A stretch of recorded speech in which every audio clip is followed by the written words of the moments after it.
So somebody wants you to do an animation or motion design project and you're sitting there thinking, what the fuck happens next? Did I make a mistake accepting this job? Because I don't know what the hell I'm doing. This video is going to go through the step-by-step process from concept to completion of an animation or motion design job in a way that minimizes the chances of any issues coming up between you and the client or in the project itself. Obviously, the first step is you need to get a project or a job in. You need a client. Oh, right.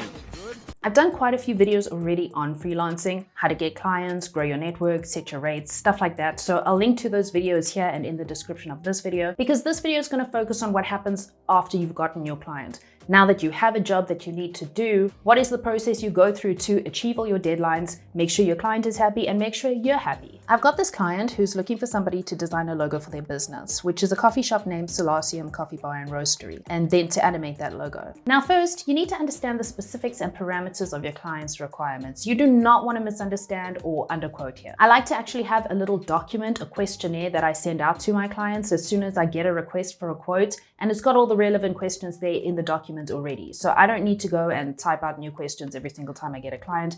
And once they've filled out those questions and sent the document back to me, I now have a nice little document that I can refer back to, so I don't have to go searching through my mails every time I need to double check something that they told me. So these are the questions that I tend to ask. I do offer both 2D and 3D services, so I ask them what they expect from me. Do they want something 2D or do they want something in 3D? Sometimes they'll already have the designs and the elements and they'll just send those to you and expect you to animate them. Nice. But other times they'll expect you to create everything from scratch yourself. Also nice. So you do need to clarify that from the beginning as well. You also need to find out if they have a specific duration that the animated clip needs to be, and things like if they want it to loop or to animate on and off, depending on what the animation actually is, what format and resolution they need it in, target audience, what platforms and purposes they're using it for, like if it's just for social media or if it's going to be on their website, if they need different aspect ratios for different platforms as well, because obviously Facebook, TikTok, Instagram, they have different aspect ratios that they need. You also need to find out if they have reference images or animations that they like and ask for keywords that they feel describe their brand and the feeling or brand personality they want to communicate. This information should be included in their CI guide, which is a corporate identity or brand identity document, which is basically a document about the brand's identity. It's about their tone of voice. It's things like color palettes, fonts, typefaces, anything like that that you might need to design something for their company. Of course, budgets and deadlines or timeframes are extremely important too,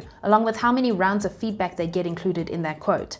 And you should also discuss things like a deposit, your rates, and a contract which protects both of you. I've included a link in the description of this video to a standard freelance contract that you can download and adapt to your needs. If your client wants you to design a logo like this client wants from me, you also need to determine what kind of logo they want. Do they want an abstract one, lettermark, word mark, that kind of thing. Of course, sometimes they'll have no idea, and it's up to you as the creative professional to then guide them and help them to find out what it is that they want. So it's really important to ask them for references and find out exactly what it is about those references that they like, so you can draw inspiration from that information and come up with something that they're going to love. This applies not only to logo design, but also to the animation or the motion design that you're going to do. Any visual work that you're going to do for a client, really. You need to get references from them and understand exactly what from those references appeals to them. So once you've got all this relevant info and you've got your deposit sitting nice and cozy in your bank account or in your PayPal, and this is really important, guys, do not start working until you have your deposit, because there are some shady characters out there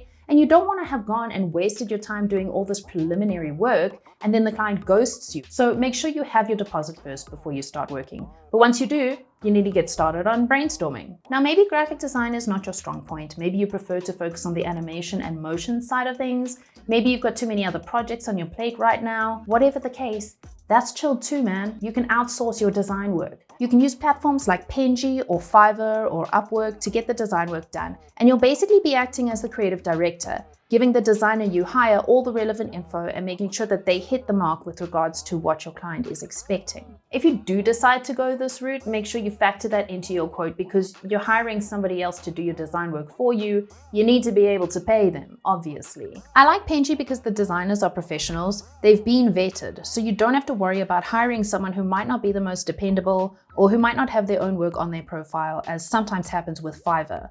Plus, with Penji, there's a 24 to 48 hour delivery on the projects, so it's time efficient And when you have a lot of jobs going on that you need design work for, if you go for the flat rate plan, it ends up being really cost effective. They also have a marketplace which operates similarly to Fiverr, where you can hire designers for a once-off project if you're not into the whole flat rate plan thing. So if you want to give Penji a try, there's a code in the description of this video that'll get you 15% off. If you are doing the designs yourself, start out with brainstorming and thumbnailing rough sketches to develop a solid concept before you start fully fleshing it out. Gather some references and inspiration, maybe make a little mood board for yourself. I like to present the client with 3 initial options, pretty much just how I got these beautiful options from my designer Andrena on this project. It was so simple and quick. I sent the brief out with references and picked a few styles that I liked and got allocated a designer in no time and got these options literally that same day.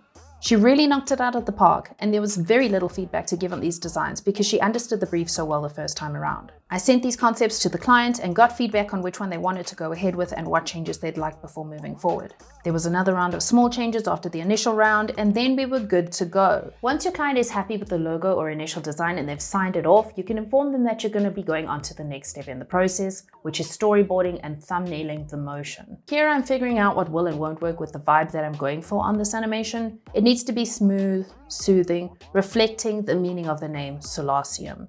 I'm avoiding anything too high energy or cartoonish. I'll send a more polished storyboard than the sketchy thumbnails from my planning with descriptions of the motion, and once the client approves that, it'll be time for the animatic if I'm doing one. I won't always make an animatic, sometimes it's just not necessary if it's a really simple animation, but sometimes if the motion is a little bit more complex or I feel like the client won't really understand things from just the storyboard, then I will make an animatic. Once your client is happy with your storyboard and your animatic, if you did decide to send them one, it's now time to start prepping your assets for animation. You want to make sure everything is prepped before you actually start animating so that you're not hopping between your design software and your animation software and having to go back and forth without being able to concentrate solely on the animation process once you've started it. So you want to make sure that your design files are all prepped, ready for you to go and just animate smoothly from there on. This logo was designed in Adobe Illustrator, which I specifically requested so that it would be vector and I'd be able to work with it without having to worry about pixelating or the limitations that come with raster images. But I do still need to go into the file and layer it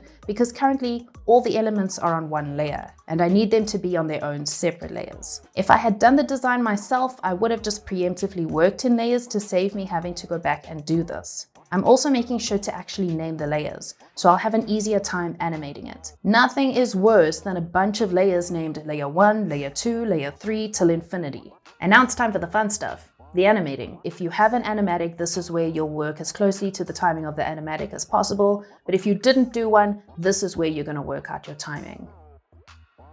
This first draft of the animation is sent to the client with a request for feedback. It's a good idea to let your client know that this is a first draft and you're still going to do some polishing up alongside whatever feedback they give you, just so that they don't freak out if they think that this is the final animation that you're sending them and they expected a lot more from it. Fortunately, my client was really happy with what I did and they said that they trusted me to just polish it up as necessary, but sometimes you might go through several rounds of revisions and changes with your client. So polishing means tweaking any timing issues you might still see, any places where you might need some ease in and out, follow through or anticipation, and any other small effect you might want to add to give it that little extra bit of magic.